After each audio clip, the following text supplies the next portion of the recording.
Mas pinigting pa ang kapabilidad ng Philippine Air Force katuwang ang US Air Force sa pagpapatuloy ng kanilang pagsasanay sa ilalim ng COPE Thunder Exercises 2024. Ang sentro ng balita mula kay Patrick De Jesus, live. Audrey, mula rito sa Basa Air Base sa Florida Blanca, Pampanga, lumipad ang mga eroplano ng Philippine Air Force at US Air Force bilang bahagi ng COPE Thunder Exercises 2024 ngayong araw. Sa panig ng US Air Force, 4 na F-16 jets ang ginamit para sa pagsasanay, habang sa PAF naman ay 4 ding FA-50 fighter jets. Hanggang sa kanlurang bahagi ng Zambales, lumipad ang mga nasabing eroplano. Kabilang sa drills na ginawa ay basic fighting maneuver. Noong nakaraang taon, 2 beses ginawa ang COPE Thunder na bilateral exercise sa pagitan ng PAF at US Air Force. Ngayong Abril ang unang reiteration nito ngayong taon na nagsimula noong April 8 at magtatagal hanggang April 19.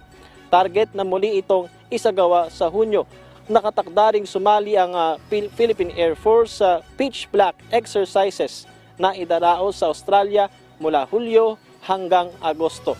Kaya naman malaking tulong itong COPE Thunder sa kanilang paghahanda. Kung previous years ng Pitch Black exercise sa Australia, normally nagpapadala lang tayo ng observers. This time we are planning to send fighter aircraft.